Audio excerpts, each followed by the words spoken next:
अस्सलामुअलैकुम दोस्तों, जैसा कि आप जानते होंगे कि इस वक्त पाकिस्तान में एक बहुत बड़ी डिबेट चल रही है कि क्या पाकिस्तान आईएमएफ के बगैर गुजारा कर सकता है या नहीं। दूसरे नंबर पर क्या पाकिस्तान के पास आईएमएफ के अलावा कुछ अल्टरनेट प्लान भी हैं या नहीं है। और तीसरे नंबर पर क्या पाकिस्तान डिफॉल्ट के करीब पहुंच चुका है या नहीं। वो एक साइड पर मुख्तलिफ क्वेश्चन है, लेकिन आज के सेशन में हम उनसे थोड़ी सी हट के बात करेंगे और उसमें सबसे पहले ये देखेंगे कि पाकिस्तान का आईएमएफ के साथ जो रिश्ता है, उसके साथ हमारी जो रिश्तेदारी चल रही है, हमारे जो तल्लुकात हैं या हमारी जो प्रेम कहानी है वो कितनी पुरानी है।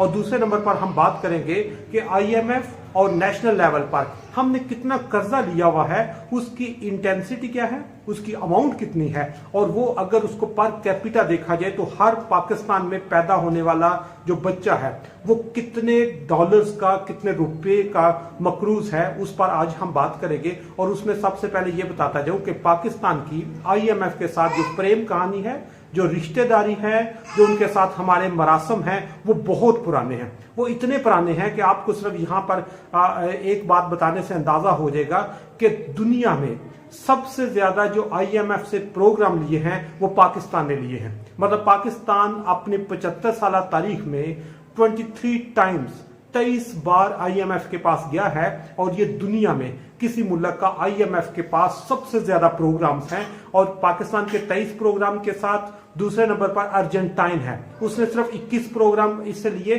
और अगर हम अपने हमसायों की बात करें जिसमें इंडिया वगैरह शामिल है तो उन्होंने सिर्फ 3 से 4 प्रोग्राम लिए। तो इसका मतलब ये पाकिस्तान दुनिया में सबसे ज्यादा टाइम्स आईएमएफ के पास गया।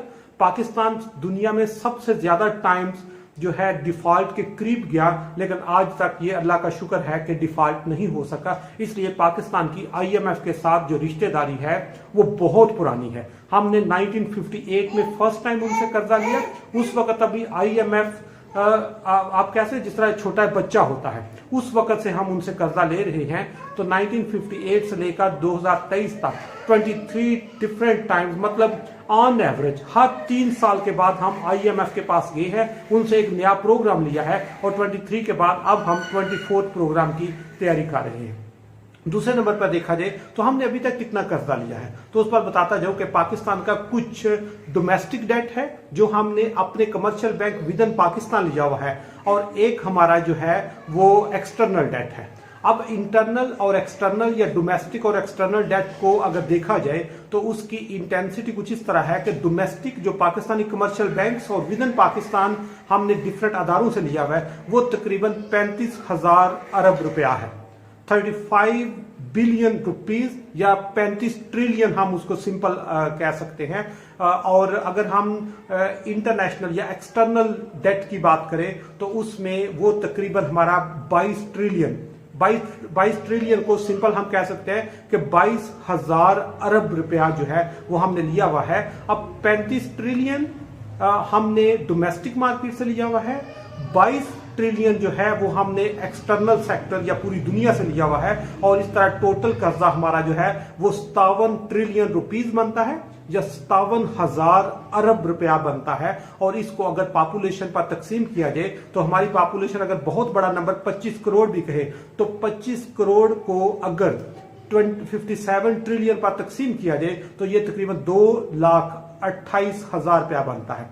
इस वक्त पाकिस्तान में हर नया पैदा होने वाला बच्चा जो है वो भी 2,28,000 रुपए का मकरूज है, और ये कर्जा हर अगले साल बढ़ता जा रहा है। और इसका अंदाजा आप यहां से लगा लें कि सिर्फ पिछले 1 साल में हमारा कर्जा 20 से 30% बढ़ा है, और ये अगले साल हम फिर इसमें कोई तकरीबन 20 से 25 अरब डॉलर हम नया कर्जा शामिल करेंगे जो इसको मजीद बढ़ा देगा। तो इसलिए पाकिस्तान में पैदा होने वाला हर बच्चा 2,28,000 रुपए का मकरूज है।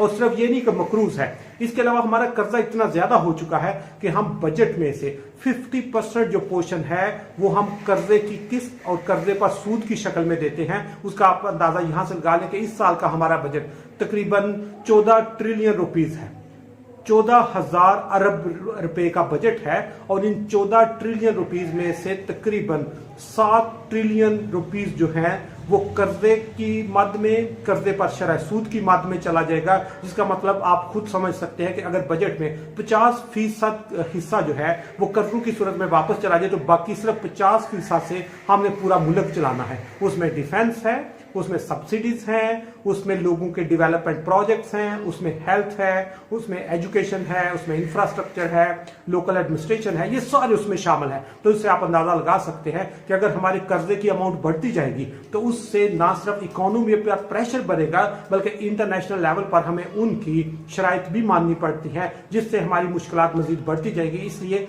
ये वक्त है अरबाब इख्तियार को इस पर फोकस करना चाहिए कि हम एक्सटर्नल और इंटरनल लोन ले, या उसकी बजाय सेकंड ऑप्शन है कि हम अपने जो वसाइल हैं, हमारे पास जो एसेट्स हैं, हमारे पास जो रिसोर्सेज हैं, उनको इस्तेमाल करके वहां से अमाउंट जनरेट करके अपने जो रिसोर्सेज हैं उनको चैनलाइज करके अपनी इकोनॉमी को सर्वाइव करें, अपनी इकोनॉमी को बेहतर करें। अदरवाइज ये जो कर्जा बढ़ता जा रहा है ये मुल्क पर एक बहुत बड़ा बोझ है जो हमारी इकोनॉमी को हर अगले दिन बेहतर करने की बजाय खराब तर करता जा रहा है।